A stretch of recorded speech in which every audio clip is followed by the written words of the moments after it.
Zone 3 Podcast. We are here at the PDC booth with Michael, and we love what he's doing. If you would, Michael, just kind of introduce yourself. Yeah, so my name is Michael Hemmerly. I'm the Chief Sales Officer with PDC Facilities, headquartered in Heartland, Wisconsin.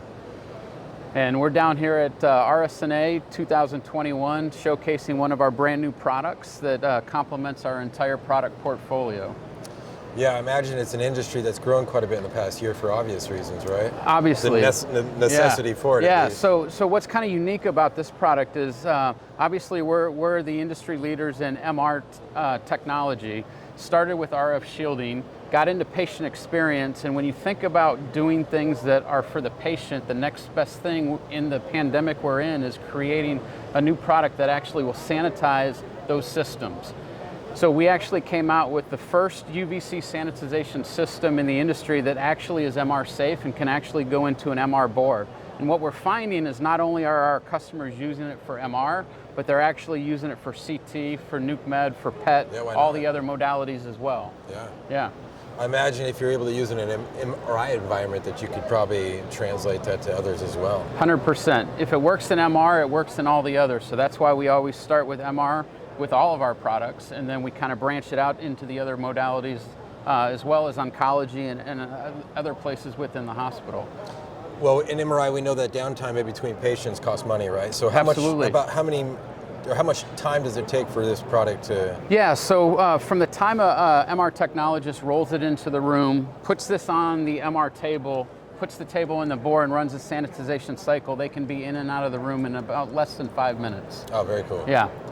Yeah, so either way, that's time spent that you're going to be cleaning anyways, but less elbow grease, right? Correct, and the other thing that we're learning too, and we're all patients, right? You're a patient, I'm a patient, is with the uncertainty of what's going on today, patients really love the fact that I'm going into a room that regardless if someone had COVID before me or not, that I'm going onto a piece of equipment that is 100% sanitized. So I don't have to worry about cross-contamination. I don't have to worry about touching something and then accidentally touching my mouth or my eyes and then going home with, a disease or something.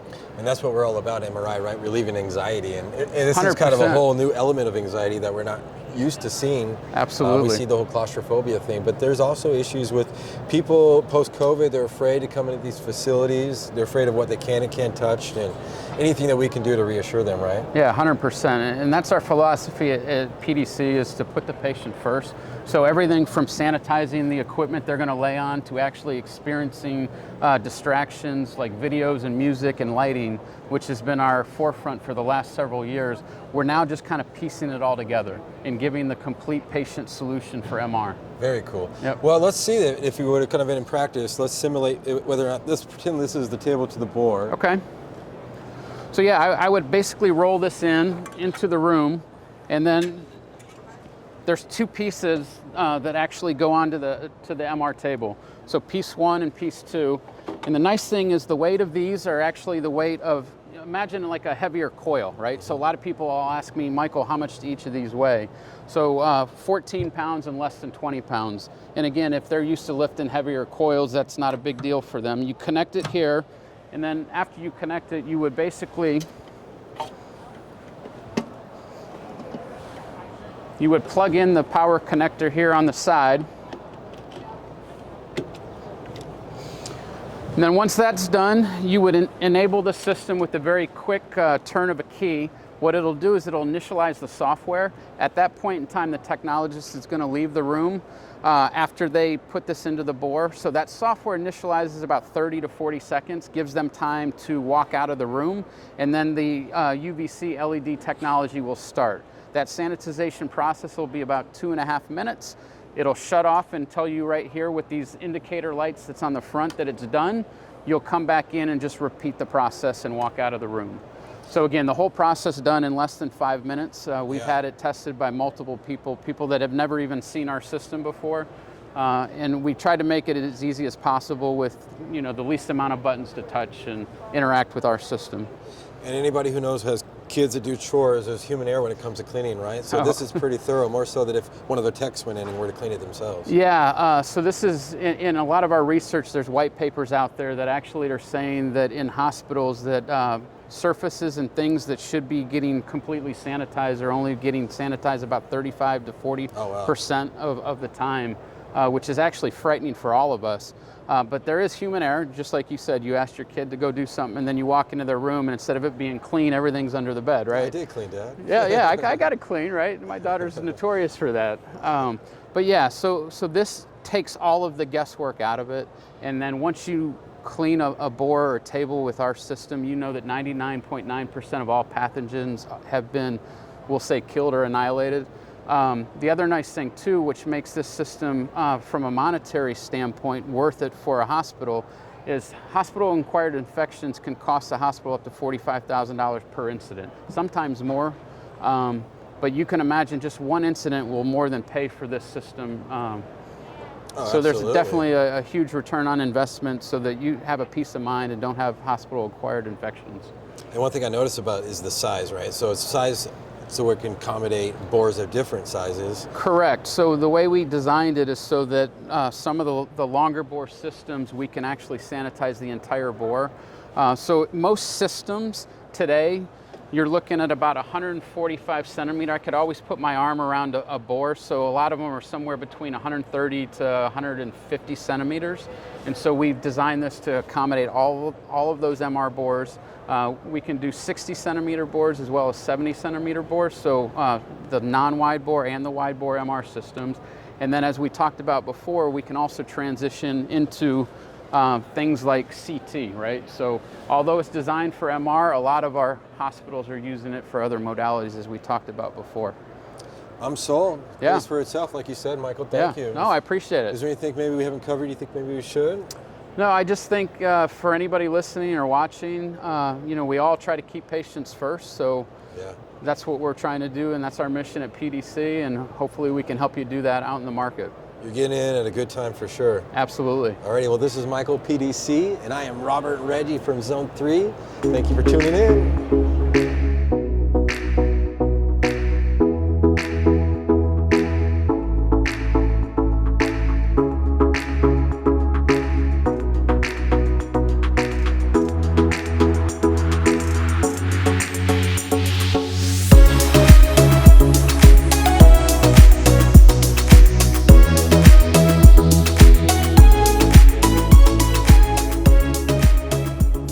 Zone 3 Podcast. I am Reggie, and I am here with Air Medical looking at SwiftMR with Joanna. Joanna, so tell us about Swift. What are you guys doing? Well, SwiftMR is a deep learning-based MR reconstruction software. So basically, we enhance the low-quality MR images to a better quality image, and ultimately enables the institutions to cut down the MR scan time by up to 50%, which is huge. Oh my gosh, that's amazing, right? Mm-hmm. Wow. So with the whole AIR process, so is it just kind of using some kind of machine learning or AI? Deep learning based. Deep learning based, awesome. So where do you kind of see everything going with this? Like, how have you guys kind of progressed since you've started with AIR? So we're a pretty young company. We're 3 years old now. So AIRS Medical, we kind of started off in a lab. Mm-hmm. We spun off from a lab, and we are comprised of MR scientists. Oh, and at first, we were starting to investigate whether this was feasible in terms of technology. Right. And then we saw market value in it, and also we thought we could, benefit the broader society. So now we've productized it, and now we are based in Seoul, South Korea. The product is live in Seoul, and now we are seeing, like, every week, every institution adding on. Right, everybody's calling you guys now, right? They're very much interested in two things: patient comfort, and also, ROI is a no-brainer for the institution. Right. So we just got it FDA cleared last month. Now we are. Thank you very much. Nice. And we're getting ready for full launch next year for the U.S. market. Right. So who are you guys kind of aiming for to kind of get this in their hands? Is it institutions? Is it like because it's more so towards maybe the manufacturers can implement it into their kind of workflows, things like that? Mm-hmm, okay, so we are actually talking with manufacturers, but it's still under NDA, so I can't really disclose the names. Yeah, sorry about that. But they will be very much interested in upgrading, adding on like options, like third-party softwares to their new MRI sales, and the install base. Like, those institutions who already have the MRI installed in their institutions would definitely be, trying to gauge which is a better option for them in terms of economic value and also footprint. If you want to, change or replace or add on a new MRI. It's a whole month of construction as well as footprint. And I see. Yeah. So literally, like say a hospital can actually get this software, send their images there before they go to PACS. Correct, And they can correct. utilize it like that. Correct. So you don't need the extra lender to be that, mental person. You guys can actually, give that service. Yep, it's a Wow. software solution, Software which solution. actually I upgrades see. the whole fleet of MRIs.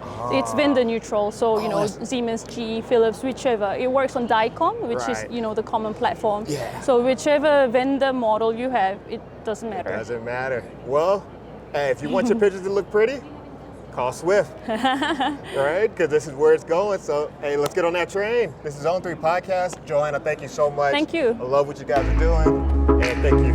Thank you. We're Thank you out. for having us.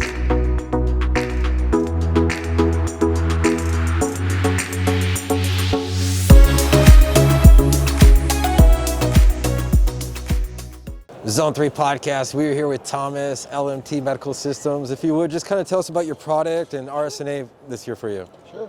We're glad to be back here live at the RSNA after that year off. And we're showing our MR Diagnostics Incubator system, the Nomad IC Advanced. It's a second generation incubator from our company.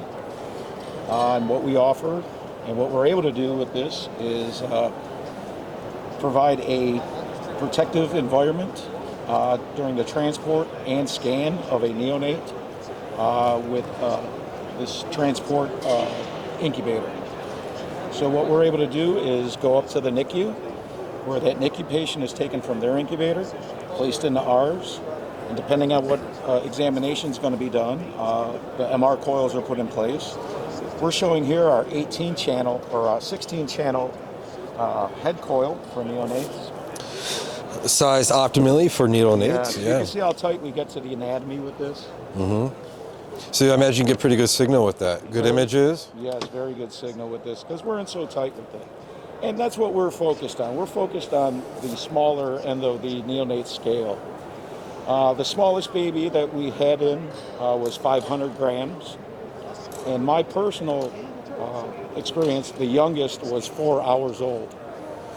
We were able to take that baby down for MR examinations. I see that you've got immobilization straps, which is helpful with the neonates for sure. Are you able to now scan these patients with no sedatives on board? Right. Our focus is to eliminate the need for general anesthesia completely and then limit oral sedation to a minimum. So what that it translates to less risk for the patient, right? Right, right. And we found that without that sedation, the doctors like to see that. They don't want to see sedation used in these scans. Yeah, for good reason. So We're supposed to treat every patient like it's our own family member, right? Right, correct. And we don't want to drug up these patients more than it's necessary. No, not so the little ones. yeah, so if you could do it with a device like this, that's awesome. Yep. So you said this is a 16 channel. You were showing me earlier your 24 channel. Let's. How many channels did you say this one was? This one's going to be 32. 32. My mistake. This is a prototype of ours. We're trying to go from the neonates through the pediatric range. So this is going to be a collaboration with several other entities, but we're hoping to bring this to market for it. It's going to be a 32-channel adjustable size coil for pediatrics. And it's a coil that docks to the table. Now, is it specific to one vendor?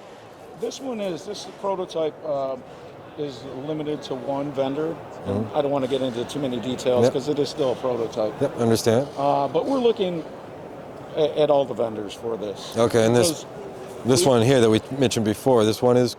Right, we're approved for clinical scans on Philips, GE, and Siemens, 1.5 and 3 Tesla field strengths. Okay.